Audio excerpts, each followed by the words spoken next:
elas falam. A diretora que é a Helena Dias e a coordenadora que é a Lucimar Bertolini. Helena, eu sei que você é a idealizadora, né, do Lar Menino Deus desde 1996. O que você fazia antes, Helena? O pessoal às vezes pergunta o que a Helena fazia antes disso. Bom dia, boa tarde. Boa tarde a todos. Prazer estar aqui. É muito gratificante para nós podermos estar divulgando um pouquinho a instituição, porque quanto mais pessoas conhecem, melhor, né? Então, essa rádio a gente sabe que atinge um público muito grande, né? E agradecemos por isso. Bom, o que eu fazia antes? Eu era dona de casa. Olha só.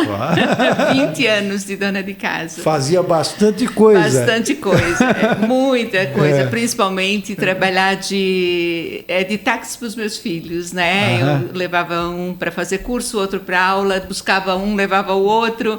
E assim era, né? Então, a minha vida era de dona de casa. A gente tinha uma construtora na época, mas eu não trabalhava na construtora.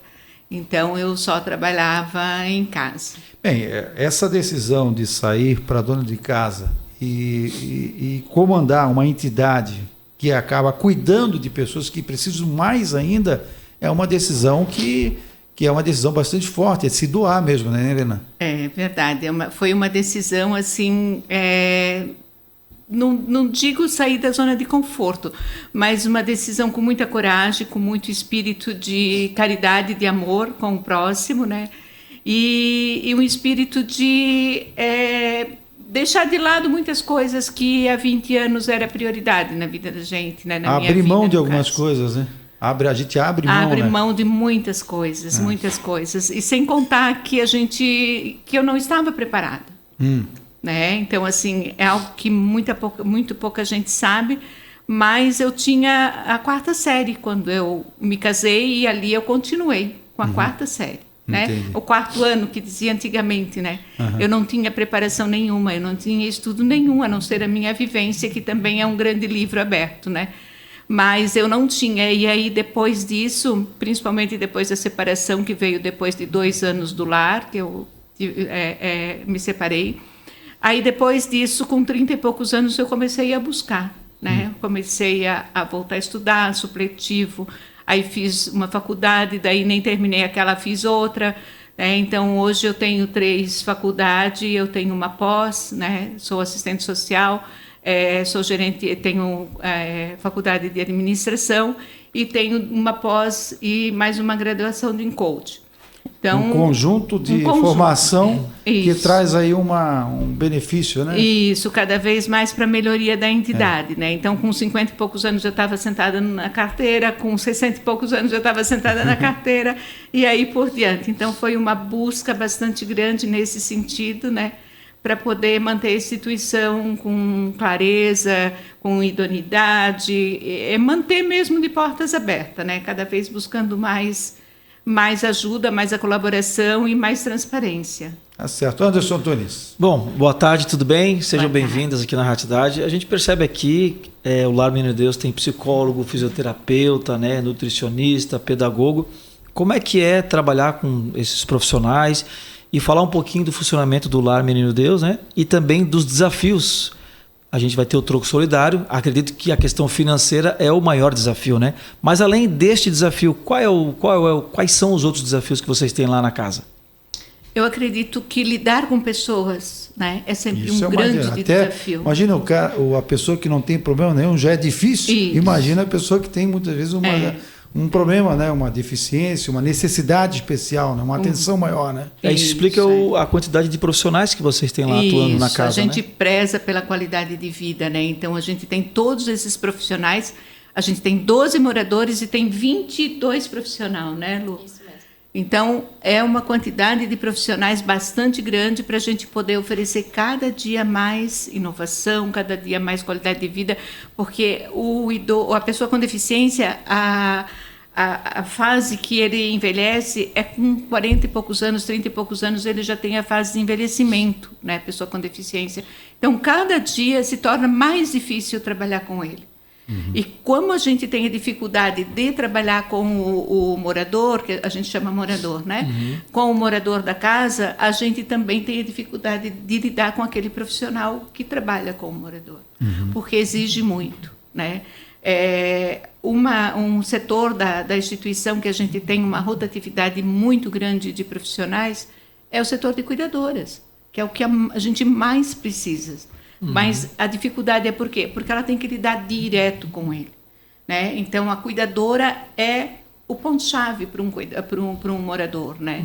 E os outros profissionais todos, a gente tem, inclusive, eu não sei se ali está a fonoaudióloga, mas é um folder um pouquinho mais antigo, ali não temos a fonoaudióloga, mas a gente teve que contratar também uma fonoaudióloga o ano passado para poder ajudar na qualidade de vida deles, ajudar para eles comerem melhor, para eles não se engasgarem, porque o envelhecimento, a gente não acolhe pessoas com idade. Com o idoso, a gente não acolhe pessoas com mais de 59 anos. Mas o que estão na casa, eles acabam envelhecendo lá, por eles não saírem de lá. Eles entram e depois eles não saem, né? Infelizmente só sai quando falece. E é o que a gente não quer, né? Porque o último que faleceu na casa, o vovozinho, ele tinha 84 anos. Então, veja só, nos dias de hoje, a qualidade de vida que ele tinha para viver 84 anos. Esse, né? Que está na foto, está lá na casa ainda? Tem uma foto todos aqui? Os três estão. Esse do ladinho ali é o vovô da casa. E a outra é a mais novinha, de cima. A de cima aqui, né? Então, nós temos 93, tem o Vicente? Não, 70, desculpa. 73 é o mais idoso e a mais novinha tem 26. Né? Essa é a nossa faixa etária. E como que vocês fazem para acolher alguém que precisa de ajuda, desse trabalho de vocês? A pessoa chega lá, conversa com vocês, existe Como é que é o acolhimento? O acolhimento, exatamente. Essa parte a Lu pode falar um pouquinho, para mim não falar sozinha, que é uma parte bem interessante também. É a Lucimar Bertolini. Você é de Brusque, Lucimar? Como? Você é de Brusque? Sou sim. Só chega um pouquinho mais perto do microfone para a sua voz ficar ainda mais bonita. Isso, obrigado. Mas você é de Brusque mesmo, Sim, né? sim. Eu sou ali da região, eu moro ali na Ponta Russa. E você é formado em quê? Eu sou formada em Ciências Contábeis. Ciências Contábeis. E tu vê, não precisa muito, a questão de cuidar, não interessa a formação da gente, né? Isso. Tu vê como é que pode, é o dom que você tem como ser humano, né? E aí, como é que funciona essa questão das pessoas entrarem lá? Então, hoje a gente tem alguns critérios que a gente utiliza como base para poder acolher um novo morador. É que a gente não pode simplesmente acolher qualquer pessoa. A gente tem algumas regras, algumas leis que a gente tem que seguir. Senão, daí também a gente perde alguns benefícios, né? A gente não pode receber verba pública e entre outras coisas. Então, um deles, que hoje a gente é uma residência inclusiva, então a gente acolhe pessoas de 18 a 59 anos. Não podemos acolher, então, idosos e nem menor de idade. E um dos outros critérios também é não ter família, ou a família não ter condições de dar os cuidados que a pessoa precisa. Então, daí, nesse caso, teria que vir através de um encaminhamento judiciário, né? Teria que vir através de uma prefeitura ou algum órgão público. Só para mim entender, de 18 a 59 anos. Isso. Aí, por exemplo, quem tem que fazer esse pedido é a família? Ou o juiz é que pede? O juiz. Nunca vem direto com a família? A gente sempre fala de uma maneira simples que a gente não pode tirar ninguém da família. Porque certo. O último recurso é um acolhimento institucional. Então, tem que tentar todas as formas para manter a pessoa na família. Se ela tem condições, se tem alguém que pode cuidar. Se não tiver realmente condições, daí tem que vir através de um juiz, de uma determinação judicial para tirar essa pessoa da família, porque daí geralmente alguém tem a guarda, né? Que a gente chama de curatela. Então, ou ela vai vir para a diretora, que é a dona Helena, ou alguém da família vai ficar com a curatela, com a responsabilidade dessa pessoa. Você falou até que, a Helena falou, né, que tem 12 pessoas lá, né, 12 morador, né, vamos usar a linguagem que vocês utilizaram aqui. Esses 12 é o limite hoje? Não, a gente tem capacidade para 13 moradores. Então tem mais uma vaga. Mais uma vaga. Entendi. Matheus. Até aproveitar como é que está essa ajuda da população para manter o Lar Menino Deus, né? Porque não, são vários profissionais, são pessoas morando, então tem um custo mensal, né? Como é que está essa ajuda da população e até a própria entidade, como é que está buscando esses recursos para tentar se manter, que ainda não são 30 anos praticamente que vai se formar ano que vem, né? É verdade, estamos aí à beira dos 30, né? Vamos fazer 29, dia 4 de junho, e depois já caminhando para os 30. Então a gente já está, depois que passar, a gente vai começar a pensar na comemoração dos 30. Hoje a gente tem uma abertura muito grande na nossa sociedade, graças a Deus. Né? Praticamente 88%, né, Lu, hoje que teve um reajuste no convênio da Prefeitura de Brusque. Então, hoje nós temos uma média de 88%, 89% da comunidade. Toda a sociedade brusquense nos ajuda com todos os eventos que a gente promove. Né? Tipo, agora o pedágio é a comunidade que vai colaborar. A gente tem uma rifa ainda que tem algumas cartelas para vender, a comunidade está colaborando. O nosso telemarketing social é tudo através das pessoas que fazem doação. E aí depois a gente tem a festa, que também a gente corre atrás de patrocínio, corre atrás de doações, né, para as pessoas colaborar, para não ter muito custo na festa, né, porque uma festa hoje ela vai dar lucro se a gente correr atrás do que é usado na festa. Caso contrário, se a gente tem que comprar, não é tão fácil assim, né? Então, a comunidade participa também. E depois, o último evento do ano que a gente tem, mais uma rifa. Então, a gente tem mais uma rifa solidária no final do ano, que também é comunidade. Então, resumindo aí, dá uma média de 80 e poucos % que a nossa comunidade brusquense, a nossa sociedade, a nossa população em geral colabora com a instituição. Então, sempre que a gente pede, a gente é muito bem recebido, muito bem atendido. Eu estava pesquisando aqui na internet, o Diese diz que para um cidadão viver bem, um salário mínimo teria que ser de R$ 6.528,93.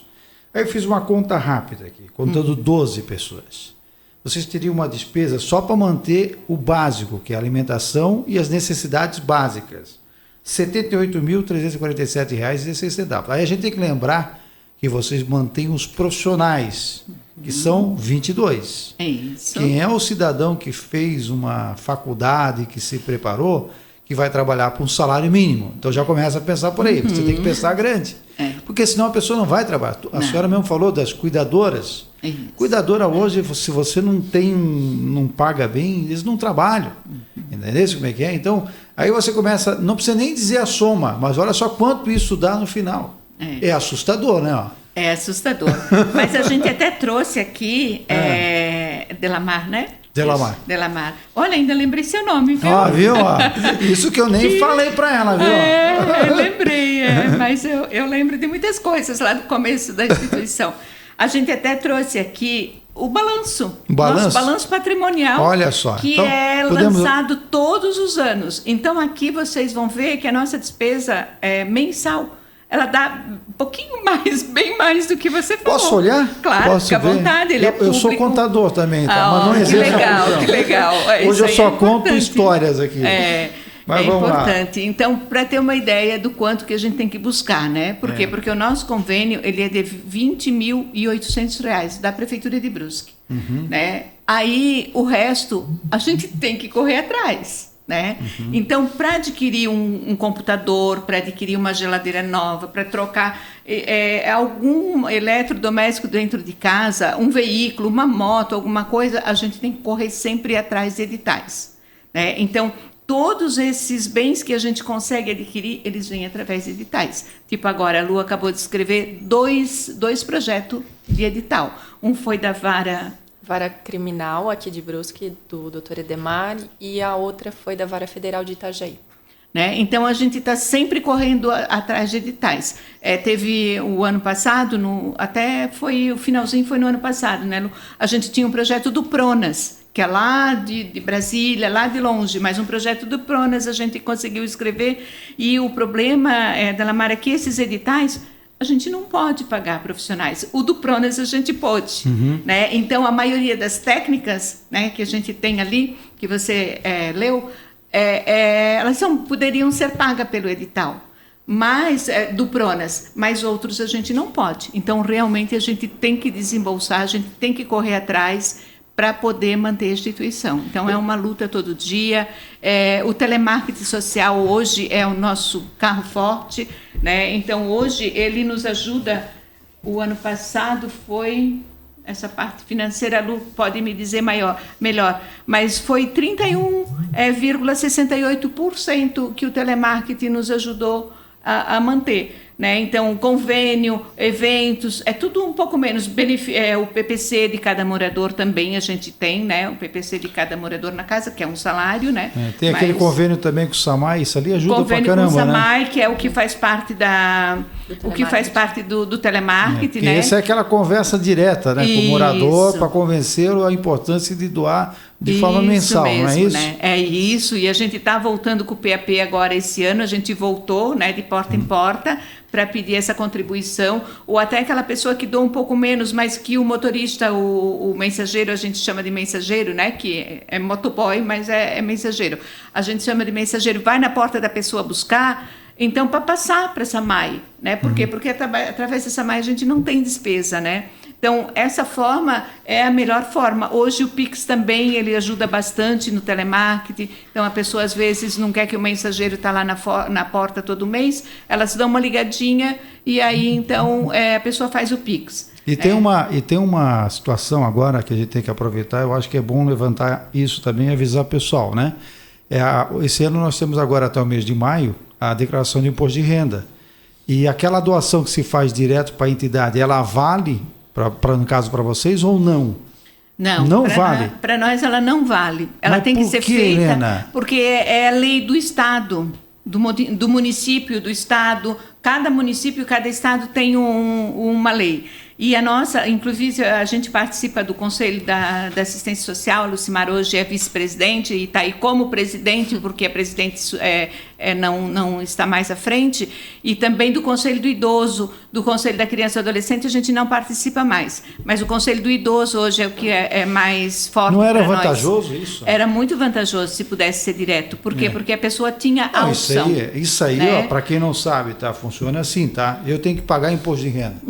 Aí eu vou pagar para o governo R$1.000 a mais, por exemplo. Daquilo que eu já paguei, eu vou ter que pagar mais 1.000. Desses R$1.000 eu posso pegar e tirar R$500 ou uma porcentagem e jogar para uma entidade. Isso, eu escolher essa entidade me dá um recibo, né? Que aí eu vou poder fazer eu posso descontar, porque em vez de eu dar para o governo, eu dou direto para a entidade. É assim. Isso, mas aí, então, tem uma opção. Brusque daí não adere a essa opção de direto para a entidade, mas ela tem o Fundo da Criança e Adolescente, que aí doa direto lá na... Aí doa direto na prefeitura, né? Não precisa ser direto, só pedir os dados, né? Entendi. E pedir para o contador repassar. E então tem o Fundo da Criança e Adolescente e tem o Fundo do Idoso já. Entendi. E estamos aí lutando para ter um fundo da pessoa com deficiência. Então, o CONDEF, que é o Conselho da Pessoa com Deficiência, está lutando para ter um fundo também, mas até hoje não tem. E seria maravilhoso se tivesse, porque daí a gente poderia escrever projeto. Mas melhor ainda seria se as pessoas pudessem doar direto. Olha tipo só. Em Blumenau. Blumenau pode doar direto. Eu também preferia doar direto. Pode doar do que ter direto, porque daí a atravessador. pessoa Chato escolhe. isso, cara. Muito chato. Tanto que o Conselho do Idoso hoje tem um valor significativo na conta. Eu não vou falar que valor, mas ele tem um valor muito grande na conta de empresas e pessoas que doaram e que até hoje não saiu edital para as entidades escrever projeto. Pois é. Aí Isso isso é uma falha do município ou do Estado? Do município. É do município? Essa é do município. O município não consegue caminhar dentro do conselho com esse edital da... Esse conselho é igual o Comusa ali? Funciona a mesma coisa? Isso, só que é menos vamos polêmico. Cobrar isso. É menos polêmico. O Comusa é sempre muito polêmico, né? Não. Porque as pessoas são mais envolvidas. O Comusa é muito polêmico, tá? Ultimamente. Né? Mais polêmico e conhecido por isso. Né? Os outros conselhos não. Os outros conselhos não têm polêmica, mas também não são conhecidos. Tipo, esse dinheiro parado lá poderia virar uma polêmica, poderia virar uma cobrança. Qual é a secretaria que cuida da assistência social mesmo? Assistência. Nós temos que perguntar isso para a secretaria. Todos os conselhos são assistência. Para ver como é que funciona. Isso é interessante. Todos os conselhos. É uma pena, porque daí a gente, as entidades poderiam estar escrevendo projetos. Claro que sim. E outra mesmo coisa, que não venha direto para pagar um profissional, mas venha para tipo nós temos um projeto escrito lá para encaminhar para o Conselho do Idoso quando surgia o edital, que é uma academia adaptada para os moradores dentro da instituição, que a gente tem um parque bastante grande, um pátio atrás, né? Quem olha a instituição na frente parece que não tem espaço, mas atrás ela tem bastante espaço. Então a gente tem um projeto prontinho para encaminhar. Né? Aí Mas é até só... agora não saiu. Deixa eu só... A gente está finalizando já, porque no nosso tempo aqui, eu falei da receita aqui, da despesa. Vou só falar da despesa. 1.900.000, mais ou menos, ano passado, 2024. Aí eu fiz o rápido cálculo, dá mais ou menos 158 mil por mês, que teria que ter no caixa para manter isso. Então, para vocês verem como é pesado, a gente falou, só dá para viver ali, então, da questão de 6.528 por pessoa, dá 78 mil, mas a despesa é aquilo que a gente imagina, sempre é o dobro, ou quase 3 vezes o valor, né? Isso mesmo, é. Deixa eu falar então só do pedágio. Então, o pedágio vai ser agora, não nesse sábado, no outro. É isso, Luciane? Isso mesmo. Agora é dia 10 de maio, então vai ser das 7 da manhã até meio-dia. E a gente está buscando aí, então, pessoas para estar nos ajudando nesse período da manhã, que são apenas 5 horas, passa bem rápido, só que para nós é um valor bem importante que entra, né? Deixa eu só corrigir, eu falei vocês, Luciana, mas Lucimar, tá, gente? Mil perdão. E para quem quiser fazer parte desse processo de ajudar lá no pedágio, como é que faz? Sim, aí a pessoa que tiver interesse em estar nos ajudando, ela pode estar entrando em contato comigo mesmo, daí o telefone, posso já falar claro o telefone? Claro que sim. Tá, então é número do WhatsApp daí também, tá? Se quiser pode ligar, mas também é o WhatsApp. É 98466-0593. 98466-0593 é o telefone para quem quiser, o WhatsApp também, né? Para quem quiser mandar mensagem e dizer, até porque nós estávamos falando aqui fora do ar, né? Tem aqueles estudantes que precisam cumprir algumas horas para quem ganha bolsa, né? Isso aparece muito ou está difícil? Assim, as pessoas que precisam de horas complementares, né, para a faculdade, a gente fornece a declaração. Eu sempre falo, né, para quem pergunta, que a declaração a gente fornece depois do pedágio. Claro, tem que ser, né? Senão o cara nem aparece lá. Ah, não. Tem gente que é assim, né, velho? Vai lá, eu compromisso. Não, eu apareço lá. Aqui na rádio eu tenho muito costume com isso. Acontece muito aqui. O cara vai lá e diz, vou aparecer. Não aparece. Então, é incrível isso. Eu falo que a pessoa tem que passar um pouquinho mais de trabalho de entrar em contato comigo 2 vezes, né? A primeira vez para se voluntariar e a segunda para me pedir a declaração. Porque daí depois que passar o pedágio, eu vou pedir também as informações para a pessoa para poder fazer essa declaração. Entendi. Porque não é só colocar o nome e dizer que participou, né? Sim. A gente pede então o nome, o CPF, o nome do curso, a faculdade, para preencher essa declaração e fornecer para a pessoa, né? Para valer o documento ter valor, né? Então tá. Então quem quiser ajudar o pedágio, que acontece no primeiro final de semana, não, no segundo. No sábado fácil, né, Matheus? Isso, é véspera do Dia das Mães. Vai ser véspera do Dia das Mães, porque Dia das Mães é dia 11, né?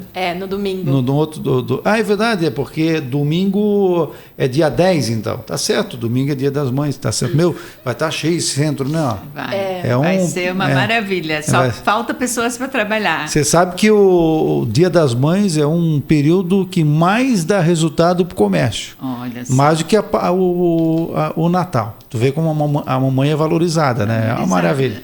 Então, quem quiser ajudar, 98466-0593. É isso? Mais alguma coisa, Helena, que você queira falar? Olha, aproveito a oportunidade para agradecer a todas as pessoas que colaboram com o Lar de uma forma ou de outra. Então, é muita gratidão que a gente tem, porque é através dessas pessoas que a gente consegue manter a instituição de portas abertas.